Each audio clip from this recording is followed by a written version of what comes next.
आप सबका आभार मैं निवेदन करूंगा। मंच पर जितने भी नेता हैं मंचासीन सभी अपना अपना स्थान ले लें कृपया।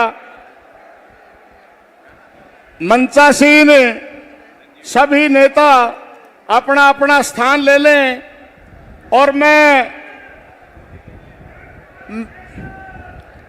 निवेदन करूंगा इस असंध हल्के की जन जन की दिल की धड़कन आप सबके प्यारे 36 बरादरी को साथ लेकर चलने वाले नेता आपके हर दिल अजीज भाई शमशेर सिंह गोगी जी से वो आए और श्री राहुल गांधी जी का स्वागत करें और आपसे वोट की अपील करें। श्री शमशेर सिंह गोगी जी।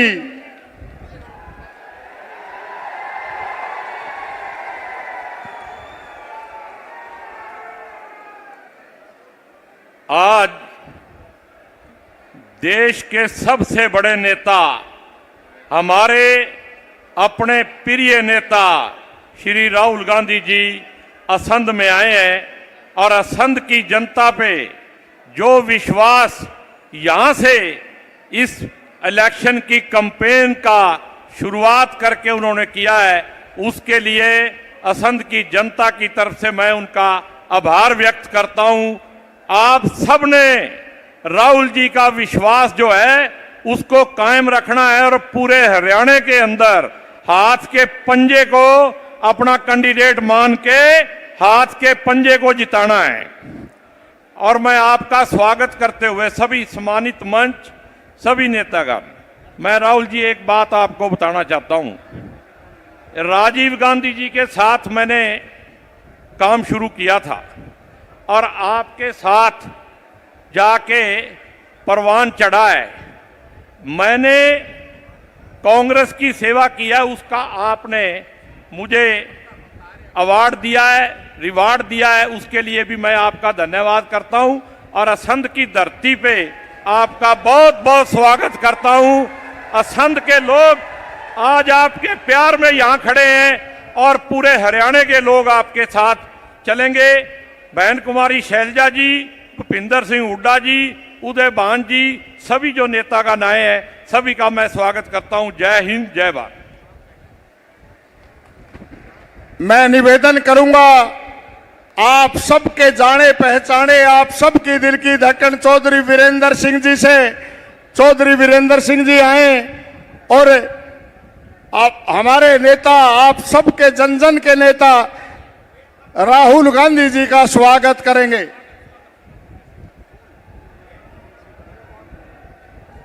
इस देश के महानायक जिसके पीछे इस देश के युवा, इस देश की महिलाएं और इस देश का कमेरा वर्ग किसान जिस तरीके से जुड़ा है वो प्रतीक बन गए हैं इस देश के भविष्य के महानायक राहुल गांधी जी।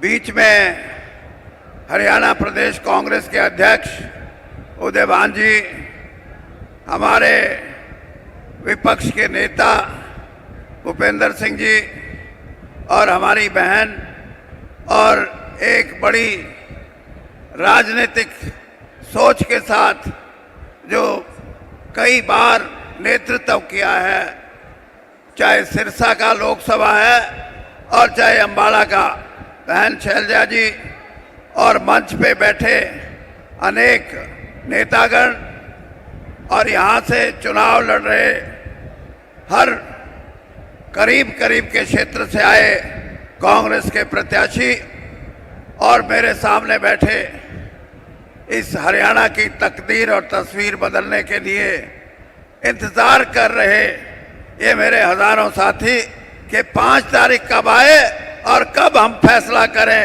कि कांग्रेस की सरकार हम हरियाणा के अंदर देने जा रहे हैं। मैं आपको सिर्फ इतना ही कहूंगा कि भारतीय जनता पार्टी हरियाणा की जनता को पहले धर्म के नाम लेके, जब उसमें उनको कामयाबी नहीं मिली तो समाज को बांटने के लिए अनेक ऐसे परिवर्तन किए गए जिससे कि हरियाणा की जनता बटे, क्योंकि काम के तो उनके वोट नहीं है।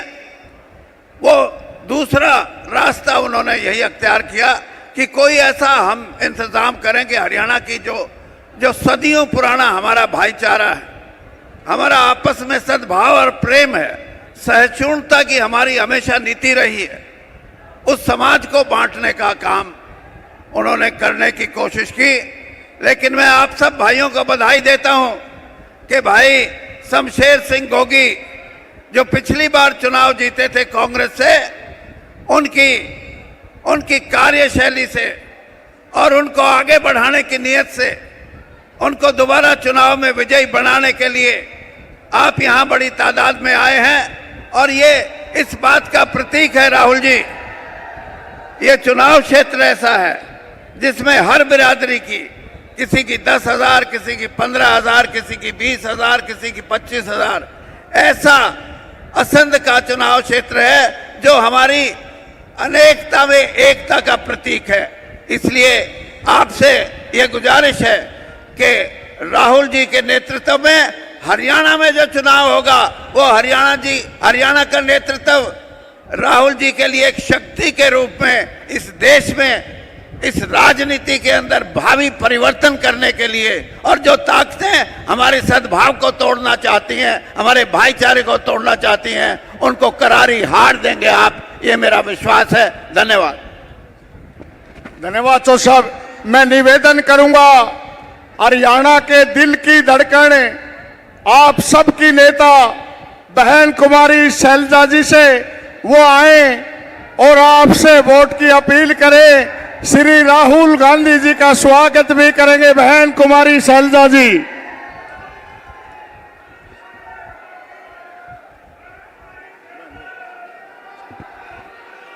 हमारे सबके बहुत ही प्यारे नेता,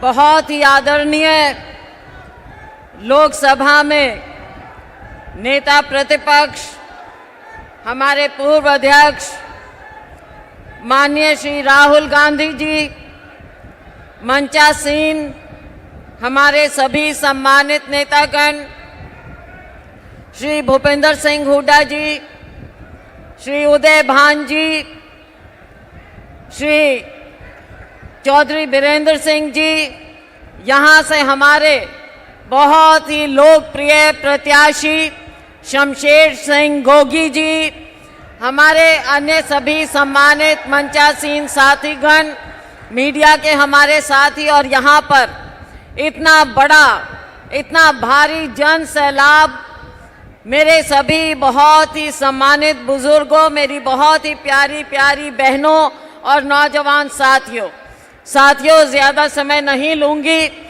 पहले भी आपके बीच में आए हैं, थोड़े दिन पहले ही गोगी जी के नामांकन पर जब आए तो आप लोगों का उस दिन उत्साह और जन समूह, ये साबित उस दिन आपने कर दिया था कि यहाँ पर एक तरफा भाई गोगी जी की जीत होने वाली। साथियों, मैं सबसे पहले हमारे आदरणीय नेता राहुल गांधी जी का स्वागत करती हूँ, इनका धन्यवाद करती हूँ जो आज इन्होंने देश में कांग्रेस पार्टी का परचम इतना ऊंचा लहरा दिया है। जो बोलते हैं ना कि बार हैज बीन रेज्ड, इतना ऊंचा कर दिया है कि आज इनके सामने कोई और नेता सामने टिक नहीं पा रहा है।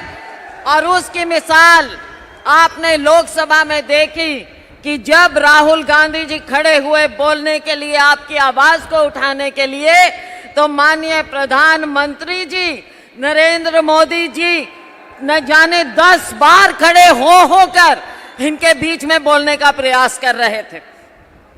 और जब खुद नरेंद्र मोदी जी बोलने लगे तो मेरे को लगता है 10 बार नहीं 20 बार शायद पानी पीना पड़ा होगा बीच में। कुछ कहने को नहीं है, बोलती बंद हो गई है। साथियों, आज समय आ गया है। हरियाणा से राहुल गांधी जी के दौरे का आज यहाँ असंध से आगाज हुआ है।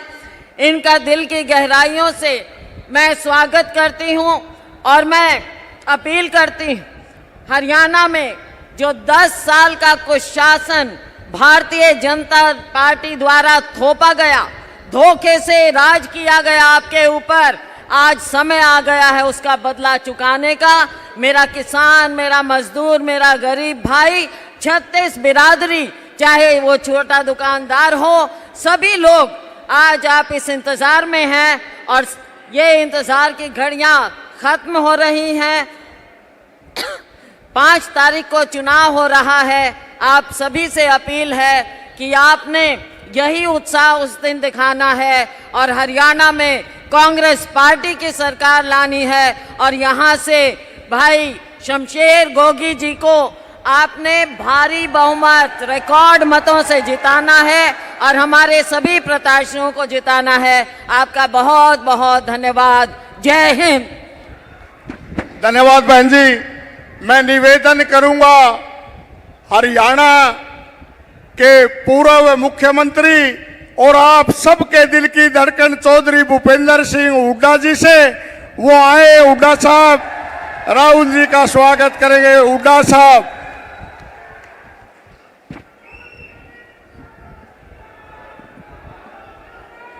भारत के सर्वमान्य नेता, हमारे सबके नेता श्री राहुल गांधी जी, जो आज विपक्ष के नेता हैं और एक बहुत मजबूती से लोगों की आवाज हर मुद्दे पे उठा रहे हैं। और यहाँ पर हरियाणा प्रदेश कांग्रेस कमेटी के अध्यक्ष चौधरी उदयभान जी और हमारी वरिष्ठ नेता बहन शैलजा जी और हरियाणा कांग्रेस के पूर्व अध्यक्ष चौधरी वीरेंद्र सिंह जी, व जितने भी हमारे इस पार्लियामेंट्री क्षेत्र के उम्मीदवार हैं, सभी हमारे उम्मीदवारगण या यहाँ से स्थानीय उम्मीदवार शमशेर गोगी जी, व सम्मानित मंच उपस्थित मेरे बुजुर्गों, नौजवान साथियों व मातृशक्ति पत्रकार बंधुओं। देखिए राहुल जी, जब से आपने भारत जोड़ो यात्रा इस जीटी रोड से गई थी और हरियाणा में सब जगह गई थी, एक नया जोश यहाँ के कार्यकर्ताओं में आपने भरा है और स्वयं आप देख रहे हैं कि लोग आज केवल हरियाणा में चुनाव हो रहे हैं, केवल कांग्रेस की ओर देख रहे हैं। क्योंकि कांग्रेस 10 साल कांग्रेस की सरकार थी, 10 साल इनकी सरकार थी, लोगों ने तौल के देख लिया। इस सरकार ने हरियाणा को पछाड़ने का काम किया है, बातें बड़ी बड़ी करते हैं। कल प्रधानमंत्री जी भी आए थे गुआना में, कहा कि हरियाणा सरकार 24 फसलों का एमएसपी दे रही है। अरे 24 तो फसल ही नहीं होती हरियाणा में। जिन फसल कभी हुई नहीं हरियाणा में, उनकी भी गिरावट कर रहे हैं। तो ऐसी बात है, सिर्फ घोषणा कर रहे हैं, करते नहीं। एमएसपी की बात करते हैं। एमएसपी आज धान मंडियों में भरा पड़ा है और किसान मजबूरन 300, 400, 500 रुपए क्विंटल तक कम धान बेचने का काम कर रहा है। कहाँ गई इनकी एमएसपी गारंटी? एमएसपी गारंटी तो राहुल जी रायपुर सेशन में आपने कहा था कि कांग्रेस की सरकार आएगी तो किसान को एमएसपी गारंटी देगी और C2 स्वामीनाथन फार्मूले पर उसका मूल्य तय होगा। लेकिन यहाँ बातें कुछ हैं, करनी कुछ है। इसी प्रकार से गरीब आदमी के लिए जो कांग्रेस कार्यकाल में सोनिया गांधी जी ने उद्घाटन किया था, 100 गज के 4 लाख पड़ोस दिए थे और 3 लाख अंकित कर दिए थे। लेकिन इस सरकार ने आते ही उसको स्कीम को रद्द कर दिया। इस प्रकार से आज हर वर्ग इस मौजूदा सरकार से विमुख है, चाहे किसान हो, मजदूर हो, व्यापारी हो, कर्मचारी हो, शहरी हो, ग्रामीण हो।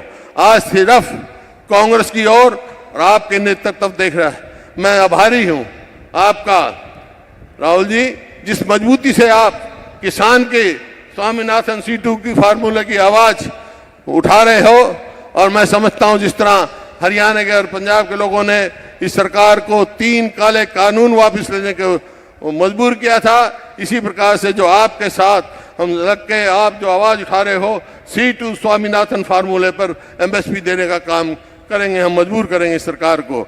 आप आए हो, मैं आपका स्वागत भी करता हूं और धन्यवाद भी करता हूं और आपको विश्वास भी दिलाता हूं।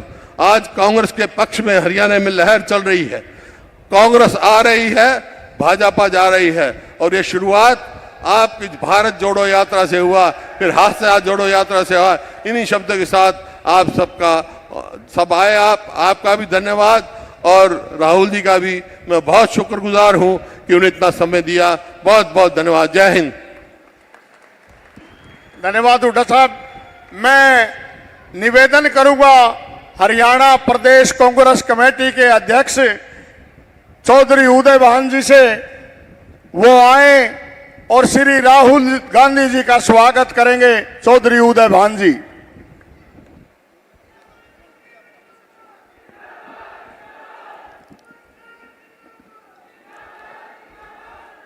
लोकसभा में प्रतिपक्ष के नेता पूर्व अध्यक्ष परम आदरणीय श्री राहुल गांधी जी, हमारे हरियाणा प्रदेश के लोकप्रिय नेता पूर्व मुख्यमंत्री आदरणीय चौधरी भूपेंद्र सिंह हुड्डा जी, ऑल इंडिया कांग्रेस कमेटी की महासचिव, हमारे इस प्रदेश की बहुत ही सम्मानित वरिष्ठ नेता, सिरसा से सांसद आदरणीय बहन कुमारी शैलजा जी, हमारे बीच में उपस्थित पूर्व केंद्रीय मंत्री और पूर्व पीसीसी प्रेसिडेंट, प्रदेश के वरिष्ठ नेता चौधरी वीरेंद्र सिंह जी, आपके असंध से बहुत ही आपके हरमन प्यारे नेता, आपके सुख दुख के साथी, यहां से पिछली बार भी आपने विधायक बनाया,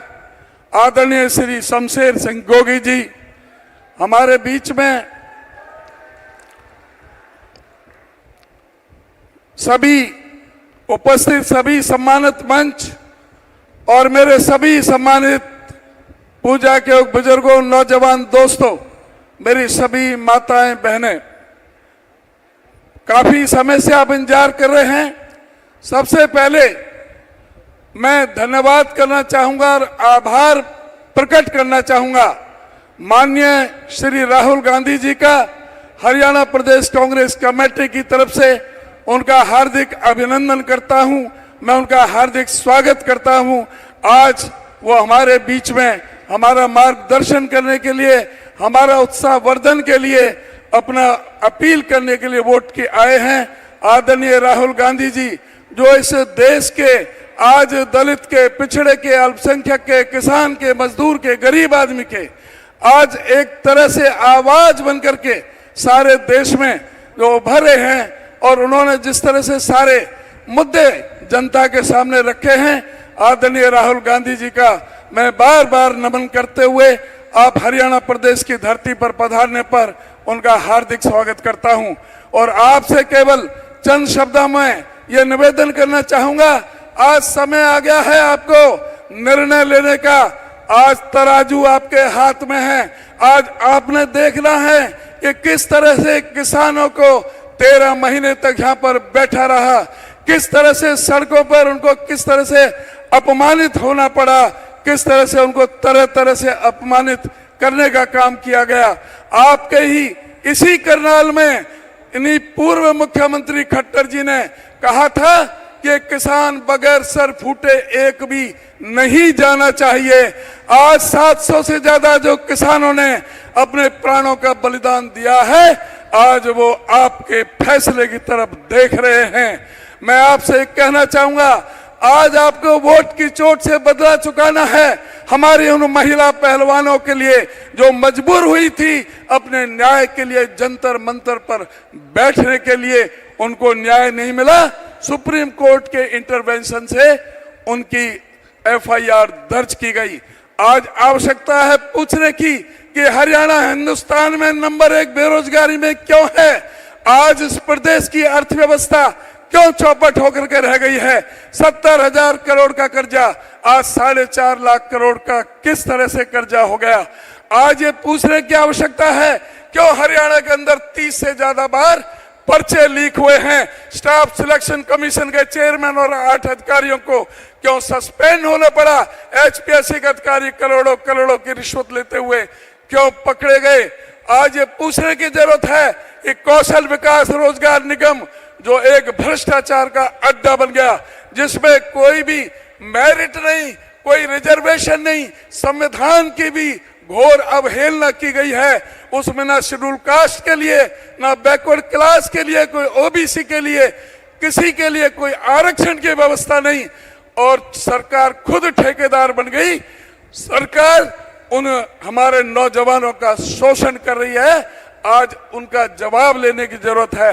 आज जवाब लेने की जरूरत है कि परिवार पहचान पत्र को हथियार बना करके क्यों इस प्रदेश के 9.5 लाख गरीबों के बीपीएल कार्ड काटे गए। आज सवाल पूछने की जरूरत है, क्यों 4.25 लाख बुजुर्गों की पेंशन काटने का महापाप इस सरकार ने किया है। इस सरकार को उखाड़ फेंकने का समय आ गया है। ये दलित विरोधी है, संविधान के विरोधी है। कौशल विकास रोजगार निगम में कोई संविधान का ख्याल नहीं किया गया। आज स्कूलों की और शिक्षा की पूरी बुरी हालत कर दी है। शिक्षा में आज भी 45,000 पद खाली पड़े हैं। स्वास्थ्य में 60% पद खाली पड़े हैं। 4800 स्कूल इन्होंने मर्ज कर दिए, 498 स्कूल बंद कर दिए।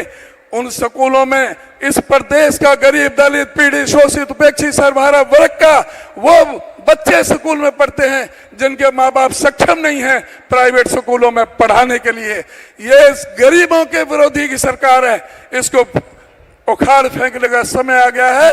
इन्हीं शब्दों के साथ मैं आप सबकी तरफ से दोबारा राहुल जी का बहुत बहुत धन्यवाद करता हूं। इससे पहले राहुल जी आपके बीच में आए, मैं चाहूंगा कि जो हमारे इस पार्लियामेंट से जो हमारे बीच में जो कैंडिडेट यहाँ पर अभी जो कैंडिडेट जो हमारे बीच में बैठे हुए हैं, उनका एक इंट्रोडक्शन और सभी एक एक करके यहाँ आएंगे, फिर राहुल जी के साथ फोटो खिंचवाएंगे। उसके बाद में आगे की कार्रवाई होगी। मैं अनुरोध करूंगा सबसे पहले तो आप भी के विधायक आदरणीय श्री शमशेर सिंह गोगी को वो आगे यहाँ आ जाएं। हमारी बहन करनाल से सुमिता सिंह जी जो पार्टी के हमारी कैंडिडेट हैं वो आगे आ जाएं। और इंद्री से हमारी साथी राकेश कंबोज वो भी आगे आ जाएं। और हमारी नीलोखेड़ी से हमारे कैंडिडेट श्री धर्मपाल गोंदर वो भी आगे आ जाएं। सफीदों से हमारे बीच में सुभाष देशवाल जी यहाँ पर उपस्थित हैं, वो भी आगे आ जाएं। पानीपत सिटी से बीरेंद्र शाह और बुल्ले शाह वो भी सामने आ जाएं। और पानीपत रूरल से सचिन कुंडू वो भी हमारे इसमें सामने साथ में आ जाएं। और इस रण से श्री बलबीर वाल्मीकि जी वो भी सभी आ जाएं।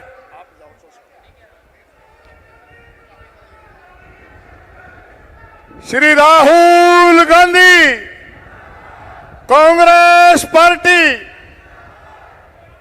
Shri Rahul Gandhi Congress party, Congress party.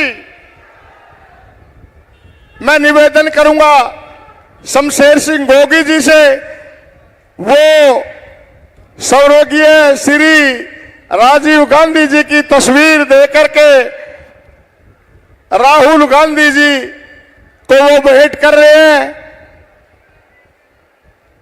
राहुल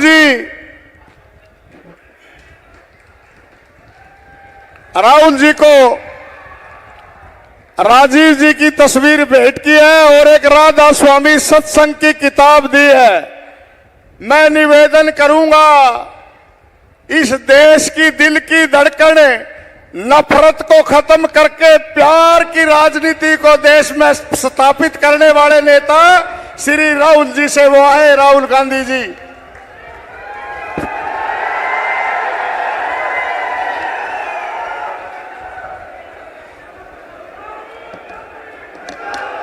उदय भान जी, भूपिंदर सिंह हुड्डा जी, कुमारी बीरेंद्र सिंह जी, स्टेज पे कांग्रेस पार्टी के सीनियर नेता, हमारे प्यारे कार्यकर्ता जिनको मैं आजकल बब्बर शेर कहता हूं, भाइयों और बहनों, प्रेस के हमारे मित्रों, आप सबका यहां बहुत बहुत स्वागत, नमस्कार। कैसे हैं आप? मूड कैसा है? नहीं, सुनाई नहीं दिया मुझे। मूड कैसा है? ये देखिए, आजकल ग्लोबलाइज दुनिया है। सारे के सारे देश हवाई जहाज से, टेक्नोलॉजी से जुड़े हुए हैं। कुछ दिन पहले मैं अमेरिका गया। अमेरिका में मेरा प्रोग्राम टेक्सास में था और किसी ने मुझे कहा कि टेक्सास में हरियाणा के युवाओं से मुझे मिलना चाहिए। पता नहीं आपने वीडियो देखा, नहीं देखा? देखा? देखा। मैं आज आपसे उस वीडियो के बारे में बोलना चाहता हूं, क्योंकि अगर आज आप हरियाणा को समझना चाहते हो तो जो भी समझना है उस वीडियो के अंदर है। सबसे पहले जब मुझे बताया गया कि हरियाणा से हजारों लोग, 15-20 हजार लोग अमेरिका गए हैं, मैं हैरान हुआ। हरियाणा से इतने लोग अमेरिका क्यों जा रहे हैं, ये मेरे दिमाग में सवाल उठा। और फिर मैं डैलस में आपके भाइयों से एक छोटे से घर में जाके मिला। मैं आपको बताना चाहता हूं, आपके भाई डैलस में एक कमरे में 15-20 लोग सोते हैं। मैंने उनसे पूछा, आप अमेरिका कैसे आए? देशों की लिस्ट दे दी। पहले हम यहां गए, टर्की गए, कजाकिस्तान गए, कजाकिस्तान से साउथ अमेरिका गए, साउथ अमेरिका से एक के बाद एक, एक के बाद एक, एक के बाद एक हम दूसरे देशों से निकले और फिर हम पनामा के जंगलों से निकलकर अमेरिका में जाए। अमेरिका में हमें रोका गया, पकड़ा गया और अब हम अमेरिका में हैं। रास्ते की कहानी बताई। राहुल जी, रास्ते पे माफिया के लोगों ने एक बार नहीं, अनेक बार हम सबको लूटा। हम समुद्र में से निकले, जंगलों में से निकले, पहाड़ों में से निकले। हमारे भाइयों को मरते हुए हमने देखा है, जंगल में मरते हुए देखा है, गिरकर मरते हुए देखा है, अपनी आंखों से देखा है। फिर मैंने सवाल पूछा, मैंने कहा कि भैया ये जो आपने सफर किया है, आप अमीर लोग तो नहीं हो। इस सफर के लिए, प्लेन टिकट के लिए, नाव के लिए, गाड़ी के लिए आपने कितना पैसा दिया? अमेरिका में घुसने के लिए आपने कितना पैसा दिया? राहुल जी, कम से कम 35 लाख रुपए अमेरिका में जाने के लगते हैं। फिर मैंने सवाल पूछा, भाई एक बात बताओ, आप 35 लाख रुपए ब्याज लिए हो या आपने अपना खेत बेचा? आधों ने कहा कि भैया हमने अपना खेत बेचा, दूसरों ने कहा हम ब्याज लिए। मैंने कहा किस रेट पे ब्याज लियो? कहते हैं 2% प्रति महीना। फिर मैंने पूछा भैया एक बात समझाओ, आपने 30 लाख 35 लाख 50 लाख कर्जा लिया है, आप अमेरिका जा रहे हो, 50 लाख रुपए से तो आप हरियाणा में ही बिजनेस चला लोगे। जैसे मैंने ये बात बोली हंसने लग गए, कहते राहुल जी क्या बोल रहे हो आप, 50 लाख रुपए से हरियाणा में बिजनेस नहीं चालू हो सकता है। अगर हमने 50 लाख रुपए, ये 50 लाख रुपए हरियाणा में बिजनेस चालू करने के लिए लगा दिए होते तो हमारा बिजनेस फेल हो जाता। किसी ने मुझे यह भी कहा कि राहुल जी मैंने ट्राई किया, फेल हो गया, बेरोजगारी है, महंगाई है। और जब उन्होंने मुझे बोला, मुझे दुख हुआ, उन्होंने बोला राहुल जी हरियाणा में हमारे जैसे लोगों के लिए अब कुछ नहीं बचा है। अगर एक युवा गरीब है, अरबपति का बेटा नहीं है, तो ना उसे बैंक लोन मिल सकता है, ना वो बिजनेस चालू कर सकता है, ना वो पब्लिक सेक्टर में जॉब पा सकता है, ना वो आर्मी में जा सकता है। एक के बाद एक, एक के बाद एक, एक के बाद एक, एक के बाद एक सारे दरवाजे आपके बंद कर दिए गए।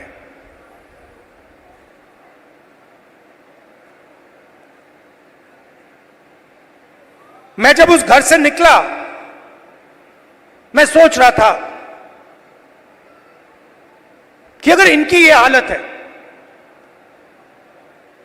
तो इनके बच्चों की क्या हालत है। ये तो यहां है, कोई ट्रक चला रहा है, कोई जॉब कर रहा है, पैसा कमा रहे हैं। मेरे माइंड में आया कि इनके बच्चे क्या कर रहे हैं, इनकी फैमिली क्या कर रही है। कमरे में मैंने बात उठाई थी, मैंने कहा कि आप फैमिली से मिलते हो?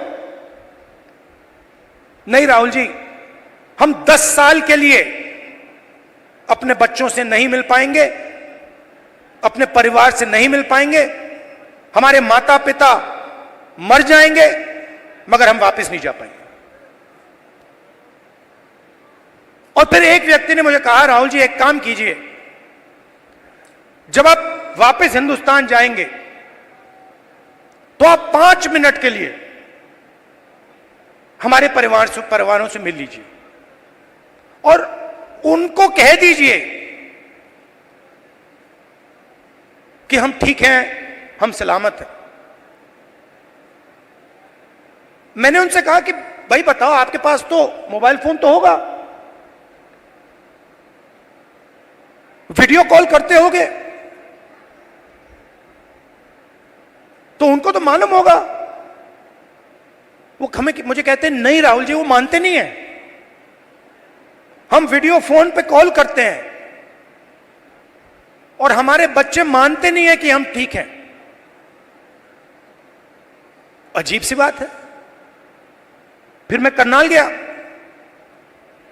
सुबह 4 बजे, कि मैं चाहता था कि मीडिया वाले ना पकड़ लें, मुझे तंग करते हैं। मैंने इनको मित्रों कहा, मतलब ये हैं अदानी के मित्र, अंबानी के मित्र। मैं गया 4 बजे सुबह, वहां बैठ गए, बातचीत शुरू। एक मेंबर परिवार का यूएस में वीडियो कॉल चल रहा है, 6-7 लोग उस साइड डैलस में बैठे हैं, 20-25 लोग परिवार यहां बैठे हैं। मैं सोच रहा हूं ये हो क्या रहा है। और फिर छोटा सा बच्चा दौड़ता हुआ वो कंप्यूटर के पास जाता है, कंप्यूटर को ऐसे पकड़ता है और इतनी जोरों से चीखता है कि मैंने मतलब शायद अपनी लाइफ में ये चीख नहीं सुनी। कांपता हुआ चीखता है, पापा पापा पापा वापस आओ।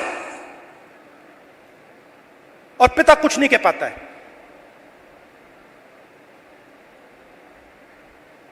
देव को देव की आंखों में आंसू, चिल्ला रहा है,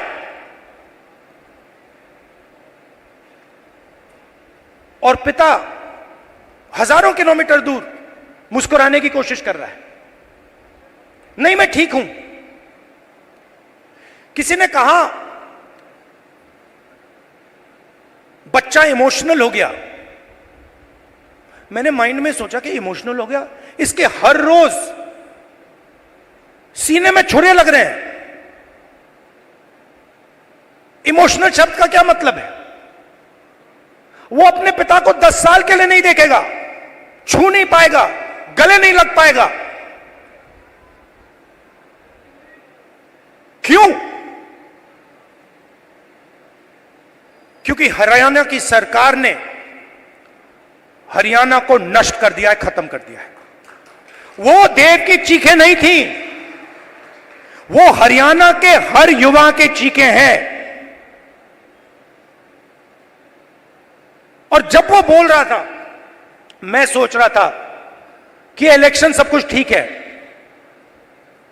मगर हरियाणा में जो लाखों बच्चे इस प्रकार से रो रहे हैं, चीख रहे हैं, कांग्रेस पार्टी का काम उनके आंसू को पोंछने का है, उनके चीखों को बंद करने का है।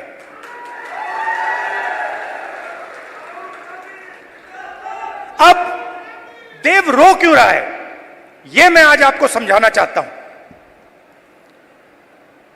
नरेंद्र मोदी जी ने, हरियाणा की सरकार ने सिस्टमैटिकली इस देश का जो रोजगार का सिस्टम है उसको खत्म किया है। वो जो युवा अमेरिका गए हैं, छोटे से घर में 20-25 एक कमरे में रह रहे हैं। एक वहां पे था जिसको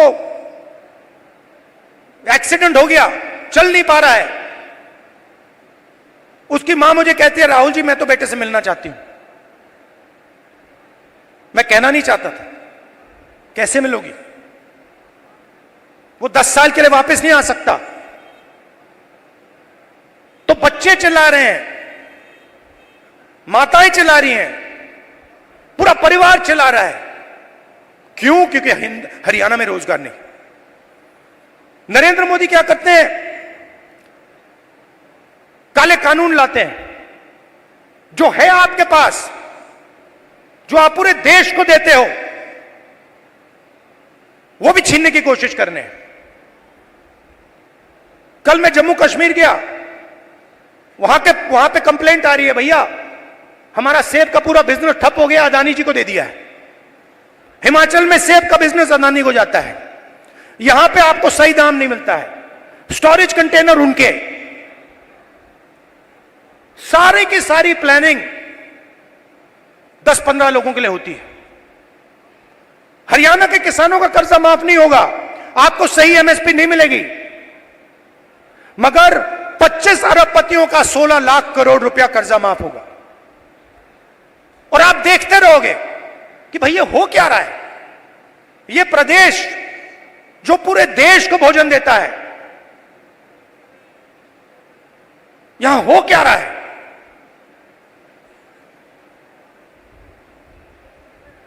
हरियाणा में ड्रग प्रॉब्लम है। उन्होंने मुझे बताया कि राहुल जी हरियाणा में ड्रग प्रॉब्लम बढ़ती जा रही है। गुजरात में अदानी के पोर्ट में हजारों किलो ड्रग्स पाया जाता है। आपने देखा 3000 किलो हेरोइन उनके पोर्ट में पाया जाता है। किसी को सजा हुई? मीडिया में लिखा? एक शब्द नहीं। एयरपोर्ट उनको चले जाते हैं, पोर्ट्स उनको चले जाते हैं। मोबाइल फोन चलाओ, जेब से पैसा उनको जाता है। सड़कों पे चलो, जेब से पैसा उनको जाता है। हवाई जहाज में जाओ, खरीदो, सारा का सारा उनके हाथ में। आपके लिए क्या? गलत जीएसटी, नोटबंदी। क्यों? क्योंकि छोटे व्यापारियों को, स्मॉल मीडियम साइज बिजनेसेस की हत्या करनी है, खत्म करना है। क्यों? क्योंकि 10-15 लोग चाइना का माल हिंदुस्तान में बेचना चाहते हैं, बनाना नहीं चाहते। जो आप काम करते हो, जो छोटे बिजनेस वाले करते हैं, हाथ से बनाते हैं, वो नहीं करना चाहते। जो हिंदुस्तान में बनाता है उसको खत्म करना चाहते हैं और चाइना का माल हिंदुस्तान में बेचना चाहते हैं। लिस्ट निकालिए कंपनियों की, चाइनीज कंपनियों की लिस्ट निकालिए और देखिए उनका हिंदुस्तान में पार्टनर कौन है। चाइना के युवा को फायदा मिल रहा है, चाइना की सरकार को फायदा मिल रहा है, अरबपतियों को यहां फायदा मिल रहा है, नरेंद्र मोदी जी की मार्केटिंग हो रही है और देव चिल्ला रहा है, चीख रहा है, मेरे पापा को वापस लाओ, मुझे अपने पापा चाहिए। मैं सोच रहा था जब मैं घर जाऊंगा मैं देव के लिए थोड़े खिलौने भेजूंगा। फिर मैंने सोचा क्या मतलब, खिलौने से क्या होगा, फुटबॉल से क्या होगा, क्रिकेट बैट से क्या होगा, वो तो अपना पापा चाहता है। तो ये हरियाणा की हालत है और ये हम बदलना चाहते हैं।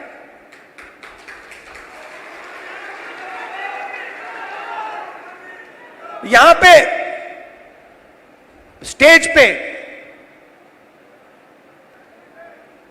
पुनिया जी बैठे हैं, कहां है ये और इनके जैसे लोग गोल्ड मेडल पाते हैं। मैं इनके जिम में गया, ये 24 घंटा लगे रहते हैं।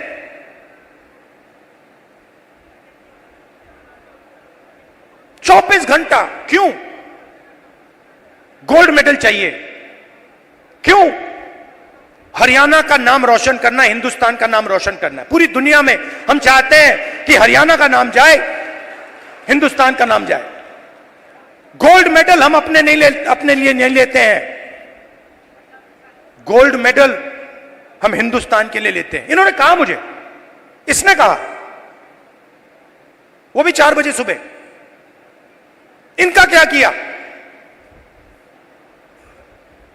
सारे के सारे एथलीट्स को खत्म कर दिया। इनके बहनों का सेक्सुअल हरासमेंट हो रहा है और जो कर रहा है उसकी रक्षा चल रही है। 24 घंटे टीवी पे देखो, वो रो रही है, कोई फर्क नहीं पड़ता, बीजेपी का आदमी है, चिल्लाओ जितना चिल्लाना है, देव के साथ चिल्लाओ, 24 घंटा चिल्लाओ, हमें कोई फर्क नहीं पड़ता, मर जाओ। ऐसा हरियाणा हमें नहीं चाहिए। हमें हरियाणा ऐसा चाहिए जहां बच्चे ना रोएं, जहां पिता अपने बच्चे के गले लग सके, जहां मां ना रोए। ऐसा हरियाणा हमें चाहिए और ऐसा हरियाणा कांग्रेस पार्टी आपको देने जा रही है। अब आप मुझसे पूछोगे ठीक है आपने कह दिया, बताओ कैसे? मैं आपको शुरुआत की बात कर रहा हूं। पहला कदम, महिला शक्ति, 2000 रुपए हर महीने महिलाओं को और 500 रुपए का गैस सिलेंडर। दूसरा कदम, जो 2 लाख वैकेंसीज सरकार में आज खाली पड़ी हैं युवाओं के लिए, हम वो भर के आपको दे देंगे। किसान को एमएसपी गारंटी करके हरियाणा की सरकार देगी और जो आपका बीमा का पैसा है वो आपको एकदम मिलेगा। जैसे ही नुकसान होगा उसके एकदम बाद आपको बीमा का पैसा मिलेगा। गरीबों के लिए घर, 100 गज के प्लॉट और 3.5 लाख रुपए दो बेडरूम के घर के लिए और 300 यूनिट फ्री में बिजली। मगर ये लड़ाई सिर्फ हरियाणा की नहीं है, मैं आपको बताऊं, ये लड़ाई हिंदुस्तान की लड़ाई है और ये लड़ाई कॉन्स्टिट्यूशन को बचाने की लड़ाई है। मैंने इसके बारे में बहुत सोचा है, ये हो क्या रहा है, ये बीजेपी के लोग कर क्या रहे हैं। ये कॉन्स्टिट्यूशन पर आक्रमण कर रहे हैं। जो हिंदुस्तान के गरीब लोग हैं, कमजोर वर्ग के लोग हैं, कॉन्स्टिट्यूशन उनकी रक्षा करता है और बीजेपी कॉन्स्टिट्यूशन को मिटाने की कोशिश कर रहे हैं। वो कह नहीं सकते, ऐसे स्टेज पे आकर वो कह नहीं सकते कि हम कॉन्स्टिट्यूशन को मिटा देंगे, मगर वो करते हैं। सारी की सारी संस्थाओं को आरएसएस के लोगों के हवाले कर दी है। पूरा कंट्रोल नागपुर का है। उसमें हिंदुस्तान के 90% लोगों के लिए कोई जगह नहीं है। आप देख लीजिए, आप लिस्ट निकालिए, जिन जिन लोगों को आरएसएस ने हिंदुस्तान की संस्थाओं में डाला है, लिस्ट निकालिए। चाहते हो मैं दे दूंगा आपको। उसमें ना आपको एक ओबीसी मिलेगा, ना आपको एक दलित मिलेगा, ना आपको आदिवासी मिलेगा।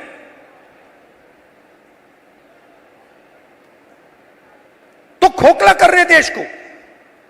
इलेक्शन कमीशन में अपने लोग, ब्यूरोक्रेसी में अपने लोग, मीडिया में अपने लोग, इंटेलिजेंस सर्विसेज में अपने लोग, और 90% हिंदुस्तान के लिए कुछ नहीं। इसलिए हमने चुनाव में जाति जनगणना की बात की। हिंदुस्तान में किसकी कितनी आबादी है, यह हम जानना चाहते हैं। अब इसमें कोई गलत बात तो नहीं है। जैसे चोट लगती है, आपको पैर में चोट लगती है, डॉक्टर कहता है भैया एक्सरे कराओ, चेक कराओ। हम सिर्फ यह कह रहे हैं कि भैया चेक कराओ, इस देश में दलित कितने हैं, आदिवासी कितने हैं, पिछड़े कितने हैं, गरीब जनरल कास्ट के कितने लोग हैं, यह पता लगाओ। कभी आरएसएस कहती है करना चाहिए, अंदर से कहते हैं भैया ये मत करवा देना। सच्चाई निकल आएगी।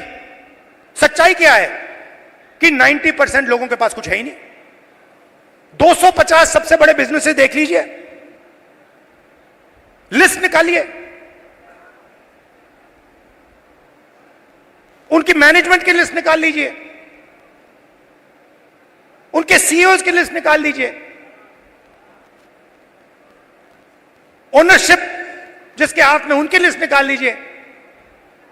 आपको उसमें एक ओबीसी, एक दलित, एक आदिवासी मिल जाए तो मुझे बता देना, मैं उसको अभी भी ढूंढ रहा हूं। कॉर्पोरेट इंडिया में 90% हिंदुस्तान का एक भी व्यक्ति नहीं है।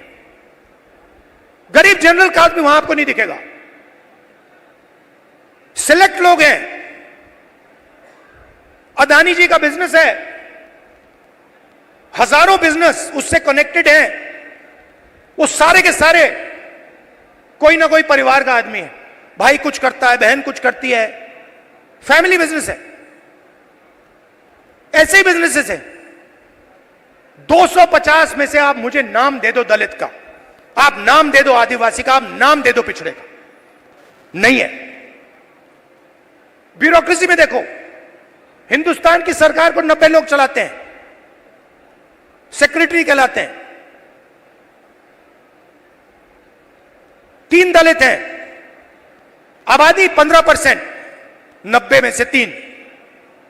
पिछड़ों की आबादी कम से कम 50%, 90 में से 3। होने कितने चाहिए? 45 अगर आप आबादी से जाओ, नहीं 3। और बजट कितना संभालते हैं? आदिवासी जिनकी 8% आबादी है, 100 रुपए में से 10 पैसा का बजट संभालते हैं। दलित 100 रुपए में से 1 रुपया संभालता है। ओबीसी 100 रुपए में से 5% संभालता है। यह हिंदुस्तान की सच्चाई है। इसलिए हमने कहा है कि जाति जनगणना होगी, नेशनल लेवल पे होगी।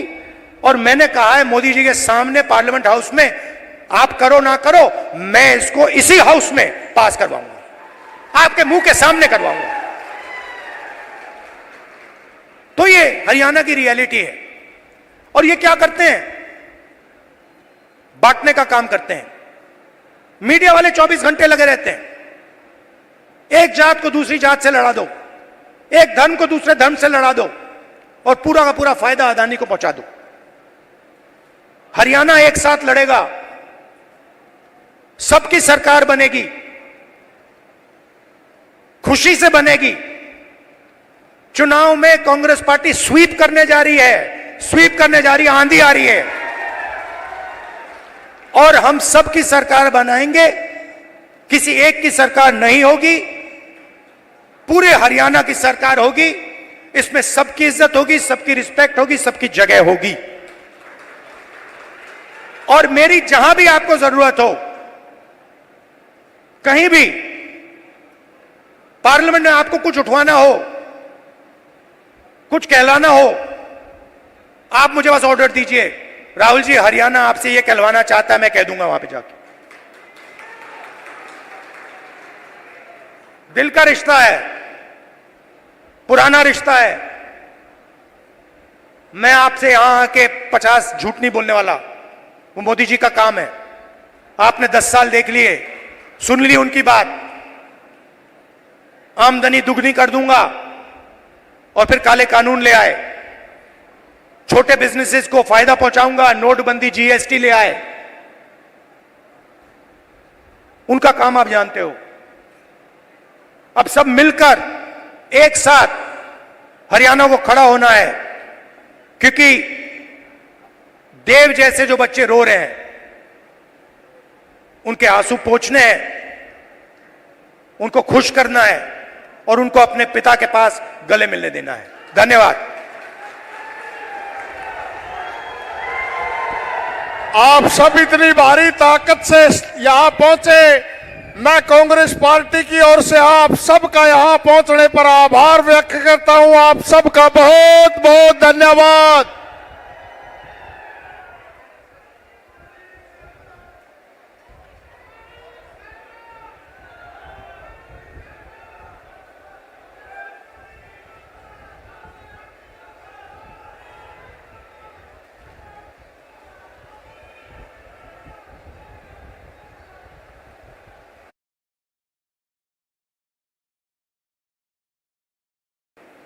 क्यों?